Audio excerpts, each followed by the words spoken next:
Hello student, स्वागत है आपका हमारे यूट्यूब चैनल सिंपली बड़े मैथ में। तो बच्चों, आज हम कर रहे हैं क्लास 10th का ही एक्सरसाइज 7.2 का 8th क्वेश्चन। तो 8th क्वेश्चन क्या है? If A and B are -2, -2 and 2, -4 respectively. तो ए और बी की जो पॉइंट्स है, कोऑर्डिनेट है, पॉइंट्स दिए हुए हैं। Find the coordinate of P. तो पी के कोऑर्डिनेट हमने पता करने हैं such that A P equal to 3/7 A B and P lies on the line segment A B. देखो, सबसे पहले कुछ सिंपल सम है। एक लाइन सेगमेंट ए बी हम इसे खींच लेंगे। ए के जो पॉइंट है -2 है, जो बी के हैं 2, -4 है। तो पी जो है एक पॉइंट है जिसके जो कोऑर्डिनेट है एक्स वाई लाइज ऑन कर रहा है ए बी पर। तो देखें, since A -2, -2 and B 2, -4 -4 are to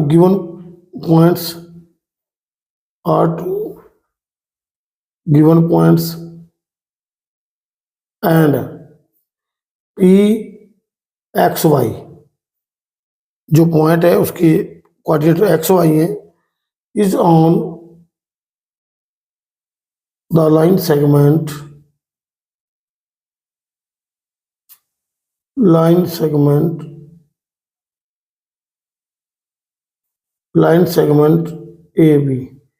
A B के ऊपर है। तो बिल्कुल आसान है, लाइन सेगमेंट ए बी के ऊपर है। तो जब हमने देख लिया है, देखो ये अब क्या करेंगे हम आगे, हम करेंगे हमें जो गिवन है वही है, क्योंकि हमने ए पी और बी बी रेशियो निकालनी है, बस इतना है। हमें दिया हुआ है A P is equal to 3/7 A B. तो हम क्या करते हैं, ए बी को इधर ले जाते हैं। A P by A B is equal to 3/7। इसे हम उल्ट करके लिख देते हैं, ऐसे भी लिख सकते हैं, A B by A P equal to 7/3। इधर हम रिवर्स करेंगे तो उसको भी रिवर्स कर देंगे। देखो ये, अब हम क्या करेंगे, दोनों में से एक मैच करेंगे, क्योंकि जब ए बी में ए पी मैच होगी तो हमारे पास पी बी बचेगा। तो बिल्कुल हम लिख सकते हैं implies A B by A P -1 7/3 -1, दोनों में से -1 कर देते हैं। तो इसका जब एलसीएम लेंगे, ये आएगा ए पी। देखो, ए पी एलसीएम आ जाएगा, ए बी का ए बी रहेगा और 1 है, 1 को ए पी से डिवाइड करेंगे तो ए पी आएगा। तो जब ऊपर मल्टीप्लाई होगा तो -A P is equal to, इसका भी 3 मल्टीप्लाई आ जाएगा। 3 को 3 से डिवाइड करेंगे 1 आएगा, 1 7 का 7। 3 को 1 से डिवाइड करेंगे 3 आएगा, 3 1 का 3। देखो, इसकी वैल्यू ए बी, और जब ए बी में से ए पी मैच करेंगे तो क्या आता है हमारे पास, P B by A P. 7 में 3 निकाले 4/3। तो इसको हम क्या करते हैं, आगे फिर इसके थोड़ा सा हम रिवर्स कर देते हैं, क्योंकि हमें पहले ए पी है, बाद में पी बी है। A P by P B is equal to 3/4। तो मतलब ये हुआ कि A P ratio P B जो हमारी है 3/4 आ गई है। तो देखो, बिल्कुल आसान है। A P ratio P B हमारी 3.4 आ चुकी है। तो बच्चों, इसका मतलब ये है कि जो पी पॉइंट है ना, वो इस जो लाइन सेगमेंट है ए बी ज्वाइनिंग है, इसको 3.4 में बांट रहा है रेशो। देखो, मतलब नाउ पी जो पॉइंट है, P divides A B into ratio 3:4।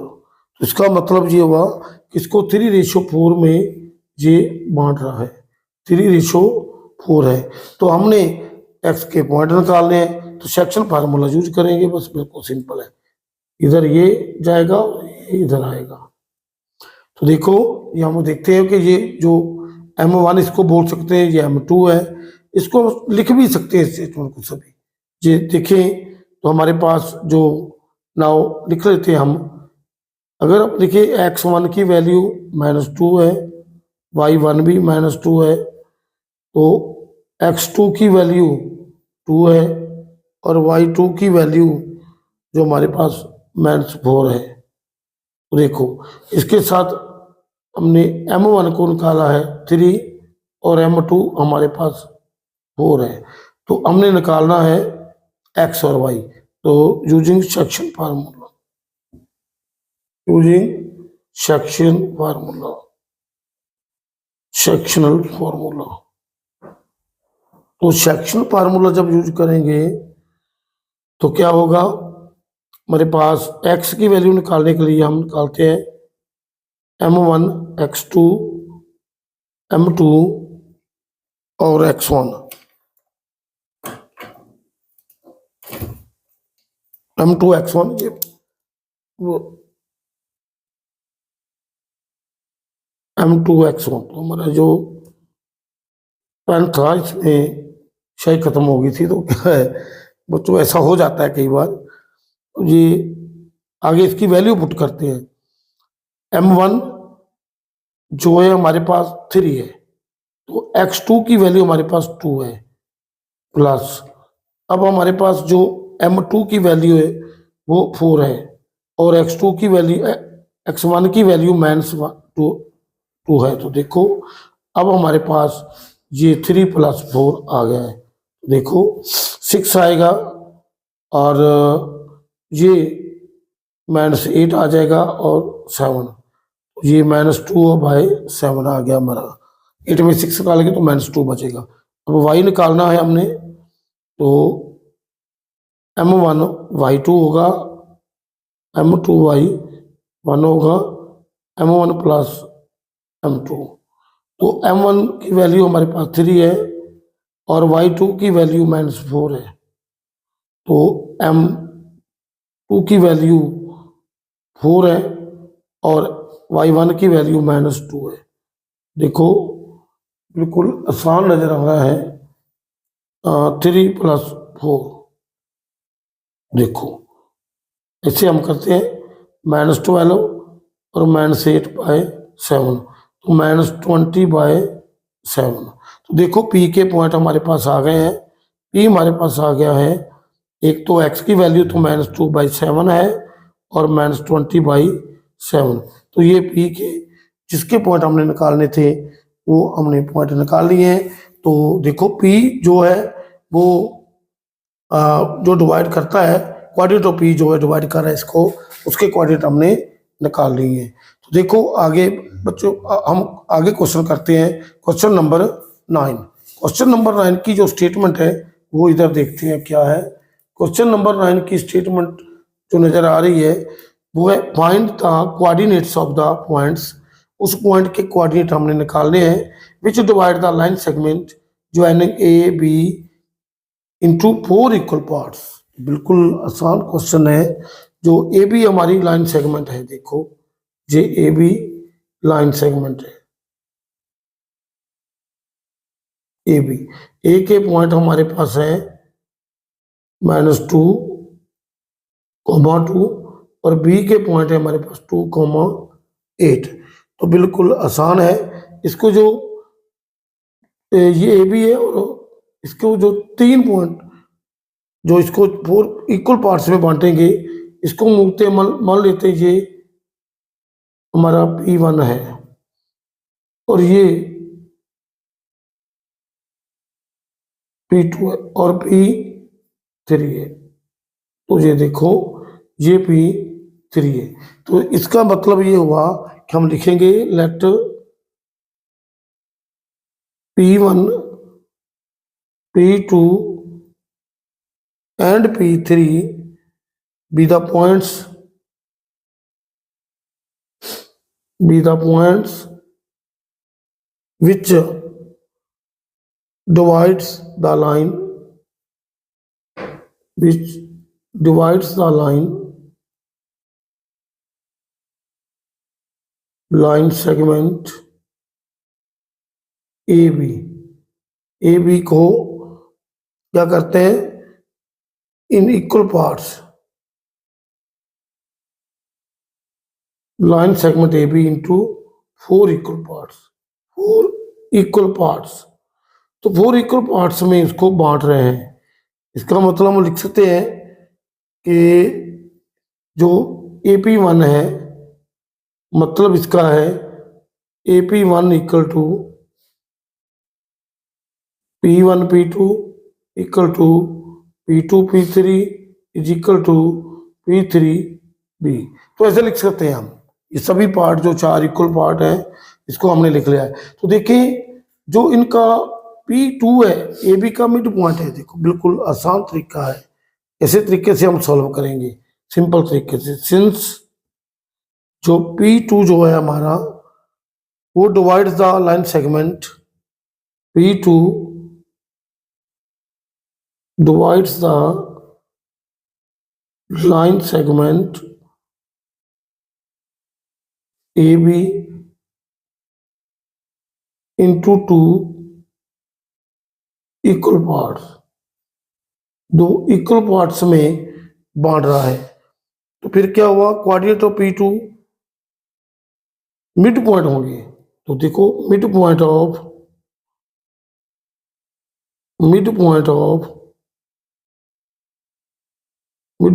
P2 क्या होंगे, मिड पॉइंट ऑफ P2 के,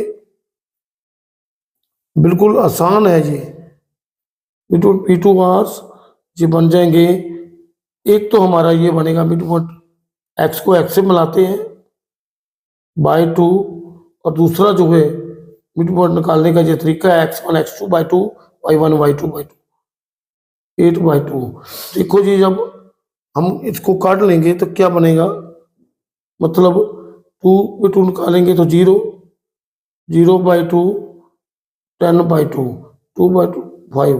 तो क्या होगा, ये हमारा 0 का तो 0 रह गया और 5 का 5। तो ये हमारे इसके P2 के पॉइंट्स आ गए हैं। तो हमने यही निकालने हैं इन सभी के 4 equal parts, quadrant of the points which divide the line segment in equal 4 parts. P1 के P2 के हमारे आ गए। तो अब P2 जो है वो 0,5 हो गया है। तो अब P1 जो है, P3 किसका मिड पॉइंट बन गया, P2 और B का। तो एक हमारा ये पार्ट हो गया। सेकंड पार्ट हम निकालेंगे जो P3 है। नाउ P3 divides, P3 जो divides the line segment, divides the line segment, line segment कौन सी है, P3 P2B, P2B लिखेंगे, इसको लिखेंगे लाइन सेगमेंट AP2 को बांटता है। इसका मतलब ये नहीं है AP2 को, P2B को line segment. Now P3 divides the line segment, जो इतनी लाइन सेगमेंट है उसको बांट रहा है ना, उसका मिड पॉइंट है। Now P3 divides the line segment, कौन सी line segment, P2B into 2 equal parts. बस बिल्कुल तरीके से चलना है, आसान क्वेश्चन बन जाएगा बिल्कुल। वैसे बहुत लेंथी क्वेश्चन है, अब मिड पॉइंट के तरीके से निकालेंगे तो बिल्कुल आसान हो जाएगा। Now P3 divide the line segment P2B into 2 equal, इसको 2 इक्वल पार्ट में मारता है। तो mid point so mid point of P3, तो इसके जो मिड पॉइंट होंगे वो क्या होंगे, 0+2/2 और फिर होगा 5+8/2। ये आ जाएंगे हमारे 0 2/2 तो 1 हो जाएगा, इसको काट देंगे 2/2, और ये 13/2 2। देखो बिल्कुल ये क्वेश्चन हमारा 13/2, ये माइनस का तो नहीं प्लस का ही आ रहा है। 13/2 ये P3 के पॉइंट आ गए। तो अब क्या है, अब देखना है हमने। नाउ अगेन जो P1 है वो डिवाइड्स कर रहा है किसको, P1 डिवाइड्स AP2, इसको बांट रहा है इतने हिस्से को, इसका इक्वल पार्ट में बांट रहा है, तो इसका मिड पॉइंट है। देखो बिल्कुल आसान है। Now P1 divides the line segment, कौन सी line segment, AP2 into 2 equal parts. तो इसको 2 इक्वल पार्ट्स में ये बांट रहा है। तो सो जो mid point of P1, mid point of P1 जो है वो क्या बनेंगे, तो अब जो हमने P2 निकाला है इसके पॉइंट इसके पॉइंट, तो -2 + 0 बाय 2, 2 + 5/2, ये हमारे पॉइंट हो जाएंगे।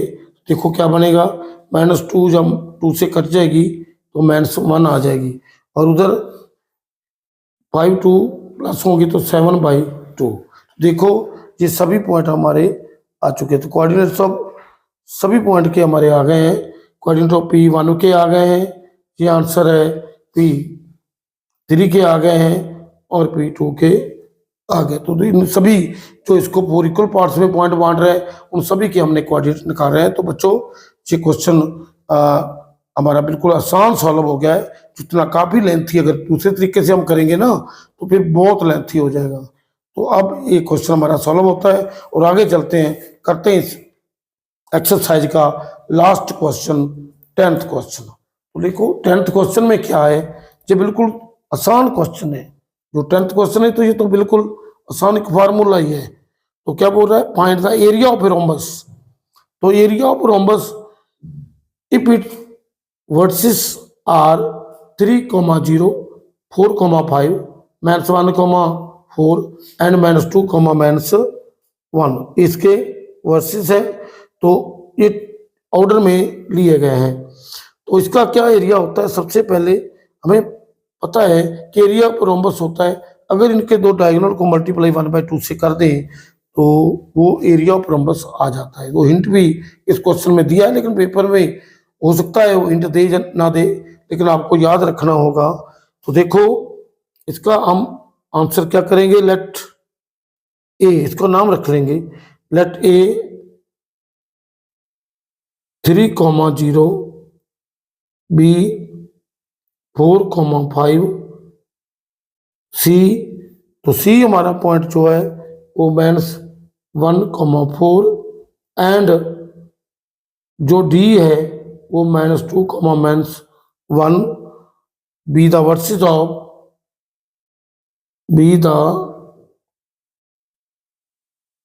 Versus of rhombus A of a rhombus ABCD उसके वर्सेस है। तो देखो क्या होगा, अब इसका जो डायगोनल क्या बनेंगे, एक रोम्बस है तो रोम्बस के जो डायगोनल बनते हैं उनके डायगोनल जो है ना वो प्रोडक्ट ऑफ 2 डायगोनल को अगर हम ABCD के 1/2 कर दें तो डायगोनल को मल्टीप्लाई करें तो वो उसका एरिया आ जाता है। तो हम देखते हैं area of rhombus ABCD is equal to 1/2 into जो डायगोनल इनके होंगे, डायगोनल क्या होंगे, एक तो होगा AC और एक होगा BD। देखिए हम जब ऐसे रोम्बस बनाते हैं ना ABCD तो उसका एक छोड़कर जो होता है ना वो डायगोनल होते हैं AC इंटू BD। इसको D1 D2 जब प्रोडक्ट ऑफ 2 डायगोनल बोल सकते हैं। तो जब हमने ABCD मान ही लिया है तो फिर AC 1/2 AC इंटू BD दोनों डायगोनल को मल्टीप्लाई करें। तो अब बच्चों हमें क्या करना है, तो हमने सिर्फ दोनों डायगोनल की वैल्यू निकालनी है। तो यूजिंग डिस्टेंस फॉर्मूला यूज करने के बाद हम AC को निकालेंगे। AC हमारे पास है सीधा ही A और C, तो क्या होगा -1 -3 का होल स्क्वायर प्लस और 4 -0 का होल स्क्वायर। तो इसे हम हल करेंगे, ये -4 का स्क्वायर होगा और प्लस 4 में से 0 निकालेंगे तो 4 का स्क्वायर हो जाएगा। तो बिल्कुल आसान है ये 16 + 16 हो जाएगा और ये क्या बनेगा 32। तो ये हमारा वैसे तो 32 बन जाएगा। 32 को हम लिख सकते हैं 4 × 4 × 2, तो ये 4 का तो पेयर बन गया। तो जो 4 का पेयर बनता है इसमें से एक 4 को हम बाहर निकाल लेंगे 2, 4 √ 2 यूनिट्स AC की वैल्यू आ गई है। तो अब हमने BD निकालना है, तो BD डिस्टेंस फार्मूला जो है -2 और -4 इसका स्केल प्लस -1 और -5 का होल स्केल। देखो ये बिल्कुल आसान हो जाएगा, ये -6 का हो जाएगा स्केल प्लस ये 5 -1, तो ये भी -6 का होल स्केल हो जाएगा। तो देखो बच्चों, ये स्केल जब होता है ना वो माइनस हो चाहे प्लस हो तो प्लस ही आता है। 36 + 36 ये आ जाएगा हमारा 72, जिसको हम लिख सकते हैं उसी तरह 6 × 6 × 2। तो ये 6 का जो पेयर बन रहा है हमारा, 6 का जो पेयर बन रहा है इसमें से एक 6 बाहर आएगा और 2 इसमें रह जाएगा। तो देखो हमने दोनों डायगोनल निकाल लिए हैं, तब एरिया ऑफ रोम्बस ABC निकालते हैं। Now area of rhombus ABCD 1/2 × AC × BD, जिसकी वैल्यू भर लेते हैं। 1/2 जो है हमारा ऐसे लिखेंगे, AC की वैल्यू 4√2 है और BD की वैल्यू 6√2 है। तो ये तो जो कांस्टेंट टर्म है हमारी, इनको तो हम मल्टीप्लाई कर देंगे। 4 6 का 24 इंटू ये 2 का 4 आ जाएगा। 4 निकाल सकते हैं, चाहे पेयर भी बना सकते हैं। देखो ये 2 1 का 2 12 हो जाएगा और हमारा ये तो 12 हो गया, और 4 का स्क्वायर रूट क्या होता है 2, ये 2 आ जाएगा। तो देखो ये हमारा क्या एरिया आ गया 24 स्क्वायर यूनिट्स। देखो एरिया ऑफ रोम्बस हमने ABC निकाल लिया बिल्कुल सिंपल तरीके से। तो बच्चों आज बस इतना ही, क्योंकि आज एक्सरसाइज 7.2 ये चैप्टर कंप्लीट हो गया है। तो thanks for watching this video. तो बच्चों इस चैनल को सब्सक्राइब करें, लाइक करें, शेयर करें, ताकि हम आगे भी आपके लिए खूबसूरत वीडियो डालते रहें।